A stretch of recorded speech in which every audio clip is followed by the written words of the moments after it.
రామలక్ష్మి నీరసంతో కళ్ళు తిరిగి పడిపోతుంది. ఇక సూర్య ముఖంపై నీళ్లు చల్లి, "రామ, నీకేమీ కాలేదు కదా, కొంచెం మంచినీళ్ళైనా తాగు" అని ఎంత బతిమలాడినా కూడా, "లేదు సూర్య సార్, నేను 3 రోజులు పచ్చి మంచినీళ్ళు కూడా ముట్టను, ఈ దీక్ష పూర్తి కావాల్సిందే" అని రామలక్ష్మి చెప్తుంది.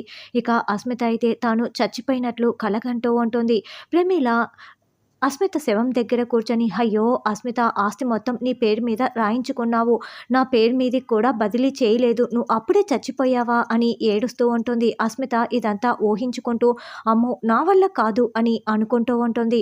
తర్వాత స్వామీజీ ఇంటికి వచ్చి, "చూడమ్మా, 3 రోజులు దీక్ష పూర్తి చేశావు, ఇప్పుడు ఈ నైవేద్యాన్ని ఆ గుడిలోకి వెళ్ళి అమ్మవారికి సమర్పించాలి. అమ్మవారు నీ నైవేద్యాన్ని స్వీకరిస్తే ఈ దీక్ష పూర్తయిపోయినట్లు. ఆ నిధులు ఎక్కడ ఉన్నాయో తెలిసిపోతుంది. నువ్వు గవర్నమెంట్‌కి అప్పచెప్పచ్చు. నీ ప్రాణాలను సైతం లెక్క చేయకుండా నువ్వు ఈ దీక్ష చేస్తున్నావు తల్లి. ఈ నైవేద్యాన్ని అమ్మవారికి సమర్పించటానికి వెళ్ళినప్పుడు ఎన్నో ఆటంకాలు ఎదురవుతాయి. అన్నింటినీ అధిగమించి నువ్వు నైవేద్యాన్ని అమ్మవారికి సమర్పించాలి" అని రామలక్ష్మి తలపై పెట్టి దగ్గరుండి స్వామీజీ రామలక్ష్మిని సాగనంపుతారు.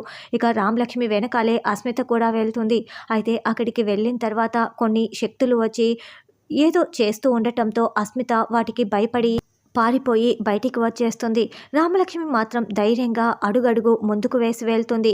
ఒకచోట పాములు రామలక్ష్మిని చుట్టుముట్టేస్తాయి. కాళ్ళకి చుట్టేస్తూ ప్రాణాలు తీయబోతూ ఉంటే, "ఓం శ్రీ మాత్రేయ నమః" అని జపిస్తూ అమ్మవారికి నైవేద్యం సమర్పిస్తుంది.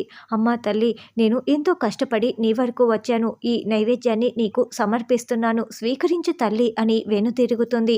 అప్పుడే సాక్షాత్తు అక్కడ అమ్మవారు ప్రత్యక్షమయ్యి రామలక్ష్మి తీసుకొచ్చిన నైవేద్యాన్ని తింటూ ఉంటుంది.